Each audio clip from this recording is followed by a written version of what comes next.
Hello दोस्तों, welcome to new era PC mechanic. हम लोग पिछले वीडियो में देखे थे कि प्रकाश के परावर्तन के नियम क्या होते हैं, परावर्तन के नियम। और इसमें हम देखे थे कि परावर्तन के दो नियम होते हैं। पहला नियम होता है जो आपतित कोण है और जो आपतन कोण है वह बराबर होता है परावर्तन कोण के। और सेकंड नियम देखे थे कि आपतित किरण, परावर्तित किरण और आपतन बिंदु पर डाला गया हम तीनों के तल में होते हैं। तो यह हम लोग दोनों नियम देख लेते। इस वीडियो में हम समझेंगे कि प्रतिबिंब जो कोई भी दर्पण हो उसे प्रतिबिंब बनता कैसे है। तो जो यह बनता है उसमें हम देखेंगे प्रतिबिंब के बारे में। प्रतिबिंब होता क्या है तो मान लीजिए यहाँ पर कोई दर्पण है, यहाँ पे कोई दर्पण है, ठीक है। यहाँ से प्रकाश, मान लीजिए कोई भी यहाँ पर दर्पण है, चाहे गोली दर्पण है और चाहे समतल दर्पण है, तो पहले उस वस्तु से प्रकाश निकलता है। तो मान लीजिए यहाँ कोई दर्पण है, यहाँ से पहले प्रकाश निकलेगा, ठीक है, इससे टकराएगा, इससे ऐसे टकराएगा और जहाँ पे काटेगा वहीं पर क्या बनता है, इसका प्रतिबिंब बनता है। तो पहला क्वेश्चन यही पूछता है कि प्रतिबिंब कहते किसे हैं, प्रतिबिंब किसे कहते हैं।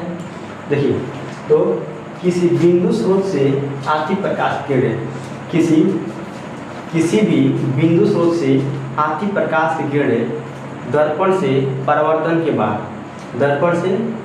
के बाद जिस बिंदु पर मिलती है या मिलती हुई प्रतीत होती है, ध्यान सुनिए, किसी बिंदु स्रोत से आती प्रकाश की किरणें दर्पण से परावर्तन के बाद जिस बिंदु पर मिलती है या मिलती हुई प्रतीत होती है उस बिंदु को उस वस्तु का प्रतिबिंब कहते हैं। जैसे यहाँ पे है दर्पण और यहाँ से कोई प्रकाश ऐसे गया है, तो जैसे यहाँ से प्रकाश जाएगा तो दर्पण से परावर्तन के बाद यहाँ से प्रकाश ऐसे निकलेगा यहाँ से, तो दर्पण से परावर्तन के बाद जिस बिंदु पर मिलती है, मतलब जहाँ पे एक्चुअल में काट रही है या जहाँ पे काटती हुई प्रतीत हो रही है, मतलब एक्चुअल में काट नहीं रही है लेकिन लग रहा है क्या कि वो काटती होगी, तो किसी बिंदु स्रोत से निकली प्रकाश की किरणें दर्पण से परावर्तन के बाद जिस बिंदु पर मिलती है या मिलती हुई प्रतीत होती है उस बिंदु को, उस वस्तु को हम क्या बोलते हैं, प्रतिबिंब कहते हैं। ठीक, समझ गए। आगे देखिए, जो प्रतिबिंब होता है वो दो भागों में बटा होता है, एक होता है वास्तविक प्रतिबिंब और एक होता है काल्पनिक प्रतिबिंब। ठीक, पहले समझते हैं वास्तविक प्रतिबिंब। वास्तविक प्रतिबिंब इसको हम लोग रियल इमेज बोलते हैं। मतलब होता है कि जब कोई प्रकाश की किरण दर्पण से परावर्तन के बाद या किसी बिंदु स्रोत से निकली प्रकाश की किरण दर्पण से परावर्तन के बाद जिस बिंदु पर, जिस पॉइंट पर वास्तविक रूप में मिलती है, नाम क्या है, वास्तविक प्रतिबिंब। हम लोग क्या बोलेंगे कि किसी बिंदु स्रोत से निकली प्रकाश की किरणें दर्पण से परावर्तन के बाद जिस बिंदु पर वास्तविक रूप से मिलती है या वास्तविक रूप से काटती है उस बिंदु को, उस वस्तु को हम क्या बोलते हैं, वास्तविक प्रतिबिंब कहते हैं। जैसे मान लीजिए यहाँ कोई दर्पण है, ठीक है, यहाँ से प्रकाश निकला और एक बार यहाँ गया, यहाँ भी चला गया, एक बार यहाँ से निकला, यहाँ गया, यहाँ से चला गया। तो देखिए यहाँ से जा रहा है लेकिन परावर्तन के बाद से यह चला गया यहाँ से, यह चला गया यहाँ से, तो यहाँ पे क्या हो रहा है, इसका यह दोनों कीड़े यहाँ पे वास्तविक रूप में काट रही है, तो इसका प्रतिबिंब कहाँ बन जाएगा, यहाँ पे बन जाएगा। तो इसको हम क्या बोल देंगे, वास्तविक प्रतिबिंब बोलेंगे, क्योंकि यहाँ पे जो कीड़े हैं वो वास्तविक रूप से काट रही है। तो हम बोलेंगे कि किसी बिंदु स्रोत से निकली प्रकाश की किरणें दर्पण से परावर्तन के बाद जिस बिंदु पर मिलती है उस बिंदु को, इस वस्तु का हम क्या बोलते हैं, वास्तविक प्रतिबिंब बोलते हैं। आगे देखिए, जो वास्तविक प्रतिबिंब होता है ना वो उल्टा होता है। जैसे यहाँ पे अगर उल्टा का मतलब हुआ कि अगर आर ऐसे बना है तो जो वास्तविक प्रतिबिंब होगा ना वह आर ऐसे बन जाएगा, ठीक है। और वास्तविक प्रतिबिंब हम लोग पर्दे पर उतार सकते हैं।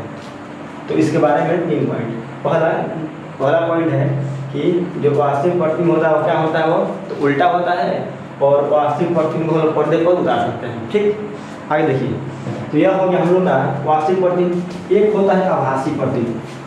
जिसको हम लोग काल्पनिक बोलते हैं। दूसरा होता है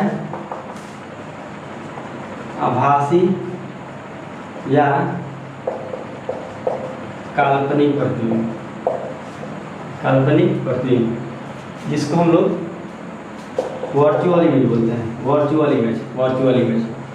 इसका मतलब होता है कि जब किसी बिंदु स्रोत से निकले प्रकाश की किरणें दर्पण से परावर्तन के बाद जिस बिंदु पर मिलती हुई प्रतीत होती है, उस बिंदु को, इस वस्तु का हम लोग क्या बोलते हैं? काल्पनिक प्रतिबिंब बोलते हैं। समझिए, यहाँ से मान लीजिए कि कोई यहाँ दर्पण है, यहाँ पे कोई वस्तु रखा गया है, यहाँ से प्रकाश गया, इधर चला गया, यहाँ से गया, इधर चला गया। तो बताइए, यह इधर से जा रहा है, इधर निकल गया, यह जा रहा है इधर से, इधर निकल गया, तो क्या ये दोनों आगे काटेंगे? कहीं नहीं काटेंगे। इसका जो दूरी है तो हम आगे बढ़ता जाएगा। तो यह जब हम बढ़ाएंगे आए की ओर तब काटेंगे ये सब। अगर हम इसको बढ़ाएं आए की ओर, तो देखिए यहाँ पे कहीं काट रहा है, यहाँ पे काट रहा है, तो इसका प्रतिबिंब यहाँ बन रहा है।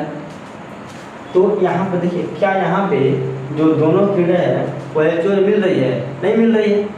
जब यहाँ पे एक्चुअल में नहीं मिल रही है तो हम क्या बोलेंगे इसको?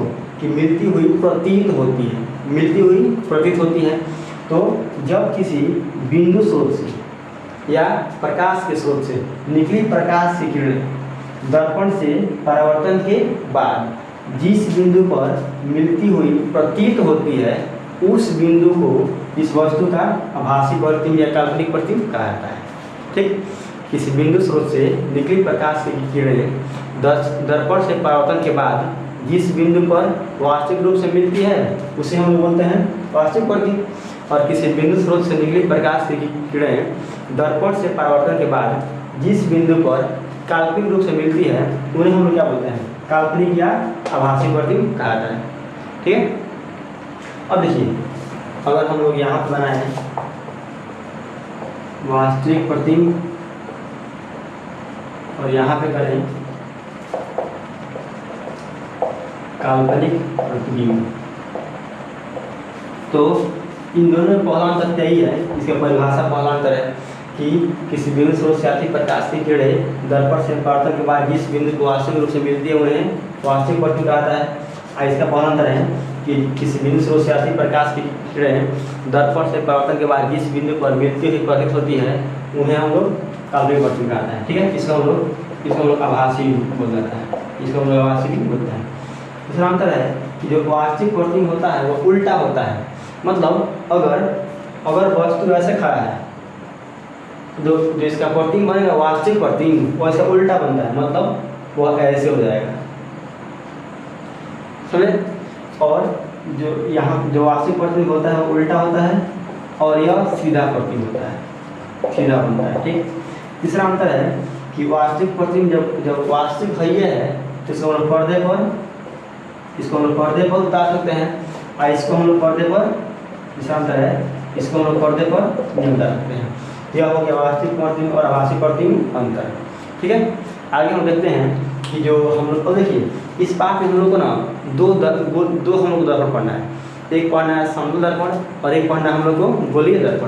तो हम लोग इस जो आगे हम देखेंगे कि दर्पण होता क्या है, दर्पण के भाग देखेंगे और दर्पण से प्रतिबिंब कैसे बनता है उसको हम आगे देखेंगे। ठीक है।